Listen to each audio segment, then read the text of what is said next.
सभी साथियों को नमस्कार। युवा मंच के यूट्यूब चैनल पर आप सभी का स्वागत है। मित्रों, हम उपस्थित थे आप लोगों के बीच में ऐसे मुद्दे को लेकर, जिस मुद्दे को लेकर के आज कई दिनों से एक घमा चौकड़ी मची हुई है और आप लोग उसको आज समाचार पत्रों में भी देख सकते हैं कि सरकार की मंशा युवाओं के खिलाफ कितना गंदी है। आप सोच रहे होंगे कि हम नहीं बोलेंगे, सरकार जो चाहेगी वो करती रहेगी, हम तो सरकार के गुलाम हैं। तो मित्रों, इसे आपको समझना होगा, चौंकिएगा मत। मैं आपकी राय जानना चाहता हूं, क्योंकि आप लोग ये जानते हैं कि जब भी हम लोग लड़ते हैं सरकार के खिलाफ तो आपके मन में एक सवाल होता होगा कि आखिर ये लोग सरकार के खिलाफ क्यों लड़ रहे हैं। इतना ही नहीं, मैं यह भी जानता हूं कि आप वीडियो को शेयर नहीं करोगे क्योंकि आपको लगता है कि अनिल सिंह तो सिर्फ वीडियो बना रहा है। आपकी संख्या 13,20,000 14 लाख लगभग है, लेकिन आप इस बात को नहीं समझेंगे कि आखिर हकीकत क्या है, सच्चाई क्या है और सही दिशा की लड़ाई क्या है।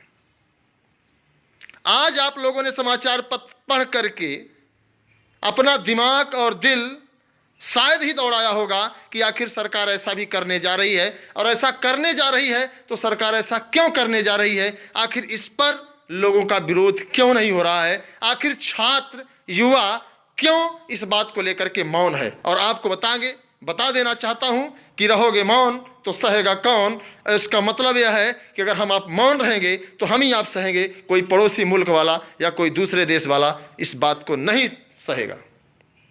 सरकार जो मर्जी चाह रही है, अपने मनमाना कर रही है, और इसलिए कर रही है। आखिर आप बताइए कि ऑफिस नहीं तो अफसरों को ही शिफ्ट कर रहे लखनऊ। आखिर ये सवाल क्या है? आखिर इसका जवाब कोई दे सकता है क्या? आखिर इस पर कोई प्रश्न चिन्ह उठा सकता है क्या?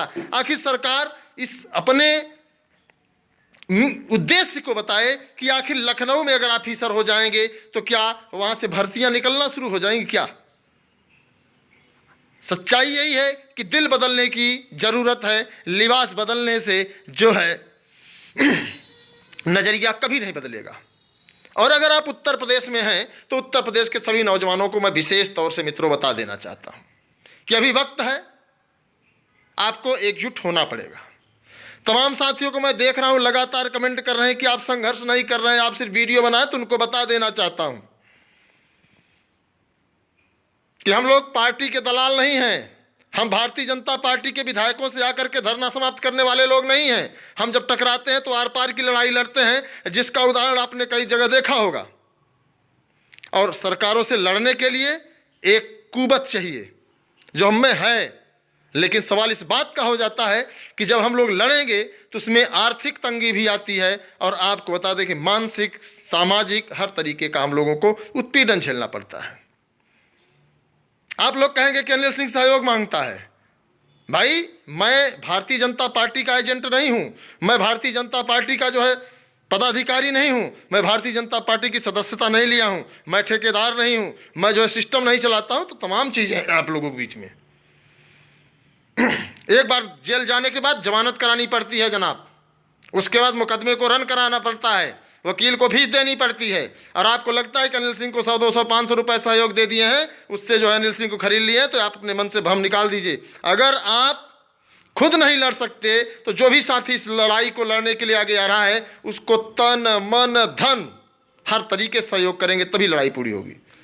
ये बात मैं जानता हूं कि आप बेरोजगार हैं, इस बात को मैं स्वीकार करता हूं कि आपकी आर्थिक स्थिति बहुत कमजोर है, लेकिन फिर भी अगर आप उत्तर प्रदेश के कोने में हैं, अगर माध्यमिक शिक्षा सेवा चयन बोर्ड, प्राथमिक शिक्षक भर्ती, जूनियर शिक्षक भर्ती, हायर एजुकेशन, उच्चतर शिक्षा सेवा आयोग से जो असिस्टेंट प्रोफेसर की भर्ती, इन सभी आयोगों और बोर्डों की सूचना भी लेने आप आएंगे तो कम से कम 500,000 रुपए खर्च करके आएंगे, तब आपको सूचना मिलेगी, वरना आप यूं ही मौन बनकर सोते रहेंगे।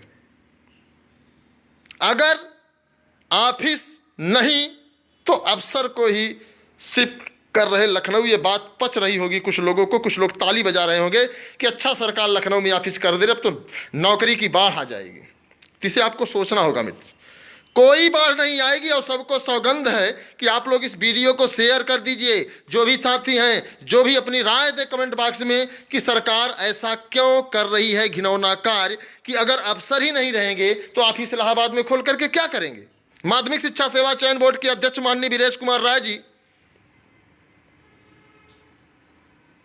आपने देखा होगा कि आए दिन लखनऊ में ही रहते हैं। आखिर फिर माध्यमिक शिक्षा सेवा चयन बोर्ड की समस्या का निदान कैसे होगा? आप उदाहरण के मान लिए कि आप शाहजहांपुर, गोरखपुर, अम्बेडकर नगर, आजमगढ़, बलिया, देवरिया से अगर आप प्रयागराज आए और पता चला कि अध्यक्ष जी है ही नहीं है, तो समस्या का निदान नहीं होगा, तो आप खाली हाथ जाओगे कि नहीं जाओगे? अपने दिल पे हाथ सोच कर रख कर सोचो। लेकिन इस बात को आप लोग नहीं सोचेंगे, क्योंकि आपको लगता है कि बस पका पकाया माल अपना हो जाए। तो ऐसा नहीं होने वाला है। आपको आगे आना होगा, आपको तन से, मन से और खासतौर से विशेष रूप से धन से सहयोग करना होगा। जो बंदा आपके लिए जेल जाएगा, मुकदमा झेलेगा, अपने घर का पैसा नहीं लगाएगा, उसके पास जो है खैरात में पैसा नहीं है। अगर आप लड़ना चाहते हो तो आओ, हम मिलकर सहयोग करेंगे। अगर आप नहीं लड़ सकते हो तो आप जहां भी हो आपको सहयोग करना पड़ेगा। आप कमेंट बॉक्स में अपनी राय दीजिए, उसके बाद हम लोग निर्णय लेते हैं। क्योंकि हम भारतीय जनता पार्टी के विधायक को बुला करके, सांसद को बुला करके धरना समाप्त करने वाले लोग नहीं हैं। हम जब निकलते हैं तो गर्दा उड़ाते हैं। अगर आप नहीं देखा तो पीछे के वीडियोस जाके देख लो। और जिनको ज़्यादा सूझी हो भारतीय जनता पार्टी की दलाली करने, अंधरभक्ति वाली बात, तो अंधरभक्ति करते रहें, कुछ भी नहीं होगा। ये तो सौभाग्य मनाओ कि कम से कम युवा मंच टीम के कुछ लोग लगातार सक्रिय होकर के सरकार के खिलाफ एक मोर्चा खोले हैं और लगातार लड़ाई लड़ रहे हैं। और जो टक से आकर टिप्पणी करते हैं तदर्थवाद समाप्त किया हूँ, ऐसा नहीं है। किस दुनिया में जी रहे हैं लोग? तो सच की लड़ाई, आवाज़ सही दिशा में उठाएं, सफलता जरूर मिलेगी। और हम लोग चाहेंगे कि अब ऑफिस तो नहीं जाएगा, तो बात नीचे आप पेपर में पढ़ लीजिए, इतना ध्यान दीजिए। लेकिन अगर अफसर ही नहीं रहेगा तो ऐसे ऑफिस से क्या लेना देना मेरे भाई? इसको समझिए आप लोग। और यही नहीं, धीरे धीरे सभी ऑफिसों के अफसर जो है लखनऊ में होंगे। यहां ऑफिस में जानते हो क्या होगा? क्या होगा बताइए? बाड़ा खुलेगा, बाड़ा। बाड़े का नाम सुने होंगे आप लोग। इस बात को समझिए आप लोग कि आखिर सरकार ऐसा क्यों कर रही। आखिर UPSSC में आपने देखा होगा, लखनऊ शिफ्ट होने के कारण कोई मजबूती से लड़ाई नहीं लड़ पाता। जो छात्र यहाँ से जाएंगे, रात भर रहेंगे, 1000-2000 रुपये खर्च करेंगे, उसके बाद ही नहीं लड़ पाएंगे। आप प्रयागराज में हो, प्रयागराज की एक धरोहर है। प्रयागराज में आप जहाँ कहीं भी आए तुरंत अपना काम हो गया। अब आप लखनऊ में रहेंगे तो लखनऊ में तो और दिक्कत आपको हो जाएगी। तो इन सभी चीज़ों को आपको समझना होगा। अगर इसको आप नहीं समझ पा रहे हैं मेरे दोस्त, तो भी आप अपनी राय कमेंट बॉक्स में दीजिए। अगर समझ पा रहे हैं तो आप बताइए हमें कि हमें आपको क्या करना है। आखिर इस मिशन को हम कैसे लड़ें कि सरकार अपनी हठधर्मिता छोड़े। अब प्रदेश में 6 लाख से अधिक पद खाली हैं, उसको भरने का काम करें। इस पर आप गंभीरता से मुझे अपनी राय दीजिए और बता दें कि जो कुछ करता नहीं है उस पर सवाल लोग जरूर करते हैं, या वो लोग सवाल ज़्यादा करते हैं। तो हमें सवालों से दिक्कत नहीं है, बस आप बताइए कि आप तन मन धन से आगे आएंगे तो ही हम लोग लड़ पाएंगे। अन्यथा की स्थिति में तो जो जिस तरीके से लड़ ही रहा है, हम लोग अपना राधे राधे करें। हम लोग भी शांत होकर के बैठें जिस तरीके से आप 10 बाई 10 के कमरे में बैठे। सवाल आपके सामने है, आप स्पष्ट बताइए कि सरकार ऑफिस छोड़ करके अफसरों को ले जा करके क्या दिखाना चाहती है, क्या सिद्ध करना चाहती है। और इस वीडियो को अधिक से अधिक शेयर कर दीजिए। जो साथी चैनल पर नए हैं चैनल को सब्सक्राइब कर लें, लाइक कर दें और इतना दबा के शेयर करें कि ताकि सरकार को लगे कि 14 लाख लोग एकजुट हो रहे हैं भाई। वरना आपकी आवाज़ कौन उठाएगा, ये आप खुद तय कर लीजिए। धन्यवाद, नमस्कार, इंकलाब जिंदाबाद।